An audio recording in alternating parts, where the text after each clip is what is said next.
Isso aqui é uma bomba, gente. A partir de hoje, Lula está exposto a processo de impeachment por pedalada fiscal reconhecida pelo Tribunal de Contas da União. Sim, o Tribunal de Contas da União, o TCU, acaba de reconhecer pedaladas fiscais feitas pelo governo Lula no orçamento.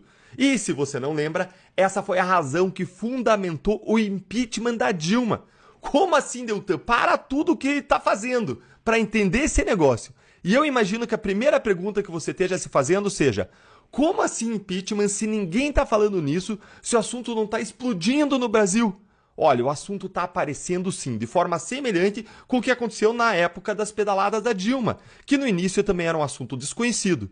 Primeiro teve a constatação do crime de responsabilidade dela, depois o assunto foi tomando jornais e conforme a crise econômica e política se agravaram, foi tomando conta da agenda política e das ruas. Uma lei de a Lei 1079, é uma lei antiga aí da década de 50, e ela prevê o seguinte aqui no artigo 10.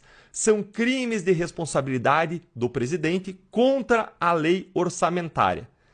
Item 4. Infringir patentemente e de qualquer modo dispositivo da lei orçamentária. Presta atenção, isso aqui tem que estar na tua cabeça para você entender tudo que eu vou te falar. É um crime de responsabilidade praticado pelo presidente que sujeita ele ao impeachment, essa lei regula o impeachment, ele infringir, ou seja, ele violar de forma flagrante, patente, de qualquer modo, dispositivo, uma regra da lei orçamentária, que é o que eu vou te mostrar que aconteceu. Governo Lula mantém pé de meia fora do orçamento. TCU bloqueia recursos. Gente, isso aqui é bombástico. Dá uma olhadinha aqui, ó. O governo do presidente Lula manteve o pé de meia fora do orçamento e o programa continuou operando à margem das regras fiscais. O Tribunal de Contas suspendeu o pagamento dos recursos provenientes de fundos privados e que não tenham passado pelo orçamento, porque é o que vinha acontecendo. Eu já vou mostrar para você. O programa envolve uma operação complexa que somou 12 bilhões de reais em 2024. Desse valor, foram pagos 5,6 bilhões diretamente aos estudantes. Para 2025, o governo programou um repasse de 1 bilhão no orçamento, ainda não aprovado no Congresso para o fundo pé de meia. Gente, para aí, ó. Olha que a gente está falando aqui de bilhões de reais. E guarda o número aqui em cima, ó. O programa envolveu 12 bilhões, esse foi o custo. E olha agora o que o governo está prevendo para esse novo ano de 2025. 1 bilhão? Como assim? A conta não fecha. Está prevendo 1 bilhão. Quando custa mais de 12, o valor não é suficiente, o que aumenta a margem para o gasto paralelo ao orçamento, o que aumenta a margem para o gasto paralelo, né? E ainda com um problema adicional. O executivo pretende tirar recursos do salário educação destinado à alimentação escolar, investimentos em escolas, transporte escolar e livros didáticos para financiar a bolsa do pé de meia. Ou seja, para maquiar o rombo das contas públicas, o governo programou um gasto muito menor do que o necessário e pretende mudar o destino de dinheiro carimbado sem a aprovação da lei orçamentária, sem que o Congresso aprove. Mas o problema não é só que o governo planejava fazer no futuro, porque aqui o governo poderia alegar que ainda ia aprovar mudanças no Congresso. O problema é o que ele já fez no passado e está provado que ele fez no passado. Eu vou ler aqui com vocês uns trechos e depois eu vou resumir e explicar. Se você não estiver entendendo detalhes técnicos, depois eu vou falar de um modo mais leigo aqui, um modo mais claro para vocês entenderem de um modo muito claro o que está acontecendo, tá? Olha aqui, ó. Como o governo operou pé de meia à margem das regras fiscais. À margem das regras fiscais, à margem do orçamento. Lembre do crime de responsabilidade. Infringir qualquer regra da lei orçamentária. E o que ele está fazendo aqui?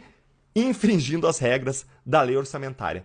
Operando o programa à margem da regra orçamentária. Regra fiscal e orçamentária. Vamos lá. O pé de meia foi criado em 2023. Naquele ano, o governo colocou 6 bilhões do orçamento da União no FIPEM, que era um fundo de custeio da poupança de incentivo à permanência e conclusão escolar para estudantes de ensino médio. Esse FIPEM ele foi criado especificamente para o programa e é operado pela Caixa Econômica Federal. O repasse da União para o fundo passou pelo orçamento, mas ficou fora dos limites do arcabouço fiscal. Aí já tem uma irregularidade. A bolsa para os estudantes, correspondente ao pé de meia, começou a ser paga aos estudantes em 2024. Mas vai piorar, calma aí. Em 2024, o governo autorizou a transferência de outros 6 bilhões que saíram do Fundo de Garantia de Operações do Crédito Educativo para o Fundo Pé de Meia. Esse fundo aí que eu falei, esse FG Educ, é um fundo privado associado ao FIES, do qual a União participa como cotista. Essa operação foi diferente da anterior. O recurso agora não passou pelo orçamento, mas foi feita uma ligação direta entre os fundos. E vai piorar. No fim do ano, o Poder Executivo autorizou mais 4 bilhões do Fundo Garantidor de Operações, usado no Pronamp, outro fundo privado, para a mesma finalidade, também sem passar pelo orçamento. Essa quantia não foi repassada efetivamente para o Pé de Meia até a divulgação mais recente dos extratos da Caixa aí em dezembro. O uso dos fundos foi aprovado por lei do Congresso, mas os gastos em si não passaram pelo orçamento, o que trouxe problema para as contas públicas de acordo com especialistas. O governo fez os pagamentos sem se preocupar com o arcabouço fiscal, que limita o quanto que a União pode gastar, e a meta de resultado primário, que é a conta final entre receitas e despesas, sem contar aí os juros da dívida. Deixa eu te explicar. Todo o gasto público deve ser debatido entre os poderes, executivo, legislativo e judiciário, e deve ser aprovado pelo Congresso Nacional numa lei que se chama de lei orçamentária. É ela que define o orçamento. É o poder legislativo, é o Congresso Nacional. O governo, que é o executivo, o Lula, só pode fazer o que o povo, o Congresso Nacional, o povo representado pelos seus representantes no Congresso, autoriza. Vou repetir, Lula só pode fazer o que o povo, que é o Congresso, autoriza. E o que o governo fez aqui foi dar de ombros para o povo, foi se lixar para o Congresso e gastar como ele queria, sem a devida autorização do Congresso. E pior, driblando as regras. Além disso, teve outro problema. Os gastos foram feitos sem atenção ao arcabouço fiscal, que substituiu aquele teto de gastos, ou seja, sem o devido cuidado em manter a saúde das contas, no sentido de o governo não gastar mais do que a sua receita de forma irresponsável. Em um apertado resumo, gente, o governo fez uma manobra para driblar as contas públicas, para escapar do limite de gastos do arcabouço fiscal e para turbinar os gastos com o projeto Pé de Meia. Foi por isso que o Tribunal de Contas da União teve que intervir. E ele entrou com tudo, olha aí, ó, entrou com tudo, bloqueando 6 bilhões de reais.